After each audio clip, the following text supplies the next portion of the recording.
और अब खबर जहरीले मौलाना के भड़काऊ टेप की।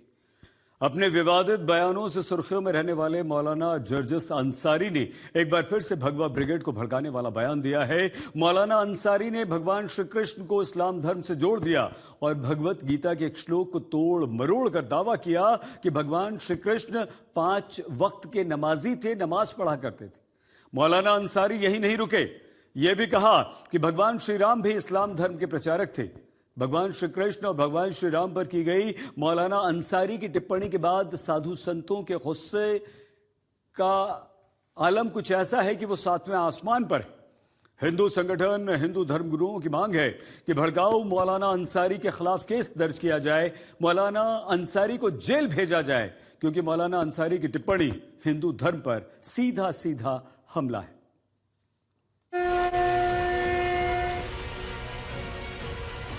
कृष्ण जी भी 5 वक्त की नमाज पढ़ा करते थे। मौलाना जर्जिस अंसारी ने फिर उगला जहर। यकीन ना आए तो श्रीमद् भागवत गीता का 6ठा अध्याय का 10वां मंत्र देख लीजिए। श्री कृष्ण को बताया 5 वक्त का नमाजी। कृष्ण जी भी 5 वक्त की नमाज पढ़ा करते थे। श्री राम को बताया इस्लाम धर्म का प्रचारक। इसी दीन और इसी धर्म को रामचंद्र जी ने भी पेश किया है, कृष्ण जी ने भी पेश किया है। मौलाना के विवादित बयान पर मचा बवाल। मौलाना जर्जिस होश में आओ। हिंदुओं के देवताओं पर टिप्पणी से टेंशन। एक मौलाना कह रहा है कि भगवान श्री कृष्ण मुसलमान थे। मौलाना जर्जिस ने बड़े ही अभद्र तरीके से हमारे भगवान श्री कृष्ण पे टिप्पणी की है। एक मौलवी ने भगवान कृष्ण के लिए बहुत आपत्तिजनक भाषा का प्रयोग किया। जहरीले मौलाना का भड़काऊ टेप ऑन है। आज हिंदू धर्म में चले जाइए, सिर्फ ऐसे हाथ उठाएंगे, ओम नमः शिवाय। ये है मौलाना जर्जिस अंसारी। ये वही मौलाना जर्जिस है जो अपने भड़काऊ और सांप्रदायिक बयानों के चलते अक्सर सुर्खियों में रहता है। खुद को कभी इस्लामिक स्कॉलर बताता है तो कभी धर्मगुरु। देश के अलग अलग हिस्सों में मौलाना की तकरीरें होती हैं। दुनिया फट चुकी है। लेकिन जर्जिस अंसारी की असल पहचान एक भड़काऊ मौलाना की है। ऐसा क्यों? जर्जिस के नए भड़काऊ टेप को सुनकर आप समझ जाएंगे। हमारे भाई अगर बुरा ना माने तो कृष्ण जी भी 5 वक्त की नमाज पढ़ा करते थे। यकीन ना आए तो श्रीमद् भागवत गीता का 6ठा अध्याय का 10वां मंत्र देख लीजिए। योगी युज्जीत सततमात्मानं रहसि स्थिता एकाकी अच्युतात्मा निराशीर परिग्रह। जिसमें कृष्ण जी अर्जुन से कह रहे हैं कि हाय अर्जुन, ईश्वर की जब पूजा करो तो पूरे शरीर का योग करो। योगी, यूपी वाला नहीं। योगी युज्जीत सततमात्मानं, पूरे शरीर का योग करो। यानी पूजा सिर्फ खड़े होकर नहीं, पूरे शरीर के साथ होनी चाहिए और पूरे शरीर का योग होना चाहिए। आज हिंदू धर्म में चले जाइए, सिर्फ ऐसे हाथ उठाएंगे, ओम नमः शिवाय, बस हो गई पूजा। ये हिंदू मुस्लिम अगर ये अपनी किताबें पढ़ लें, योगी जी बड़े भक्त बनते हैं राम के, अगर अपनी किताबें पढ़ लें, अपनी किताबें, तो यकीन मानिए इस्लाम से मोहब्बत करने लगेंगे। क्योंकि इस्लाम ये मुसलमानों का धर्म है ही नहीं, सिर्फ ये उनका भी धर्म है। इसी दीन और इसी धर्म को रामचंद्र जी ने भी पेश किया है, कृष्ण जी ने भी पेश किया है। ये सिर्फ मुसलमानों का नहीं है। मौलाना जर्जिस भगवत गीता का हवाला देते हुए कई दावे करता है। नंबर 1, भगवान श्री कृष्ण एक सच्चे मुसलमान थे। नंबर 2, श्री कृष्ण दिन में 5 बार नमाज पढ़ते थे। नंबर 3, श्री कृष्ण और भगवान राम इस्लाम के प्रचारक थे। नंबर 4, इस्लाम सिर्फ मुसलमानों का धर्म नहीं है। मौलाना जर्जिस अंसारी के इसी विवादित बयान पर बखेड़ा खड़ा होना था और खड़ा हो गया।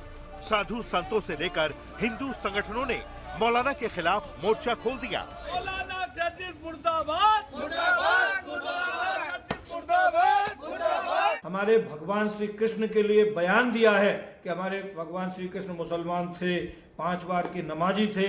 ये सिर्फ उस अंसारी के मानसिक दिवालियेपन के अलावा और कुछ नहीं है।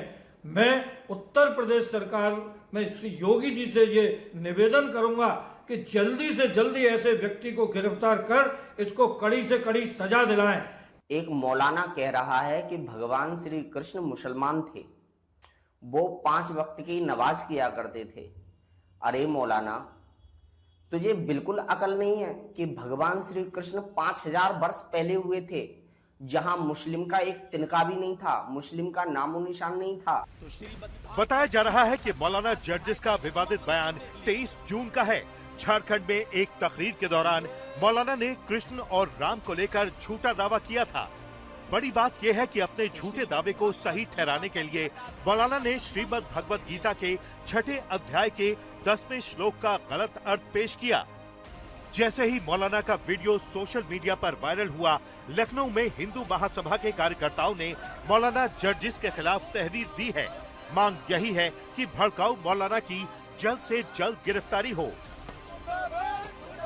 मौलाना जर्जिस होश में आओ, इस तरीके के नारेबाजी हिंदू संगठन कर रहा है। आप देख सकते हैं कि ये जो एसीपी ऑफिस है हजरतगंज, वहां पर इस तरीके का प्रदर्शन किया जा रहा है, जहां पर मांगा जा रहा है कि मौलाना जर्जिस को खिलाफ एफआईआर दर्ज कराने के लिए शिकायत दर्ज की गई है। साथ ही साथ यहाँ पर हिंदू संगठन का मानना है कि होश में आओ, चूंकि जो भी किया गया है उसको लेकर ये प्रदर्शन चल रहा है। यहाँ पर सारे जो हिंदू संगठन के लोग हैं वो पहुंच गए हैं और इसको लेकर ये प्रदर्शन किया जा रहा है, जिसको लेकर ये मानना है कि कहीं ना कहीं ये पूरी तरीके से कार्रवाई हो, नहीं तो रुकेंगे नहीं। अखिलेश यादव को भी यही कर रहे हैं। आप लोग बताइए क्या मांग है आपकी? तो हम चाहते हैं प्रार्थना पत्र लेके आज कोतवाली आए, इस पे कार्रवाई करी। एफआईआर नहीं तो अगर एफआईआर दर्ज नहीं होगी तो योगी जी हम आपके दरवाजे आएंगे। मतलब साफ है कि मौलाना की टिप्पणी पर हिंदू संगठन के साथ साथ संत समाज के लोग भड़के हुए हैं। कुछ साधु संत यही मानते हैं कि मौलाना जर्जिस अपना दिमागी संतुलन खो बैठा है। ऐसे में उसे या तो इलाज की जरूरत है या फिर पाकिस्तान भेजने की। विवाद बढ़ा तो अयोध्या के संत विष्णु दास ने मौलाना जर्जिस की जीभ काटने वाले को 10 लाख का इनाम देने का ऐलान कर दिया। इटावा का रहने वाला एक मौलाना कहता है कि भगवान श्री कृष्ण मुसलमान हैं और गीता के श्लोक के अर्थ को गलत बताता है। ऐसे मौलाना का जो जीभ काट के लाएगा उसको 10 लाख रुपए इनाम दिया जाएगा और ऐसे मौलाना पर देशद्रोह का मुकदमा दर्ज होना चाहिए। ऐसे मौलानों को पूरे तरीके से भारत से भगा देना चाहिए, पाकिस्तान में रखना चाहिए। न तो मौलाना के बयान को सही ठहराया जा सकता है और न ही संत की तरफ से घोषित किए गए इनाम को। आपको बता दें कि चंद महीने पहले भी मौलाना जर्जिस के एक बयान पर खूब बवाल मचा था। तब मौलाना ने बाबरी मस्जिद और उत्तर प्रदेश को लेकर विवादित बयान दिया था। हम उसको बाबरी मस्जिद पहले भी मानते थे, आज भी मानते हैं और कयामत की सुबह तक उसको बाबरी मस्जिद मानते रहेंगे। विवादों से मौलाना जर्जिस का पुराना नाता है। भड़काऊ बयानबाजी से लेकर रेप के आरोपों में मौलाना जेल की हवा खा चुका है, लेकिन अपनी हरकतों से बाज नहीं आता। आज तक ब्यूरो।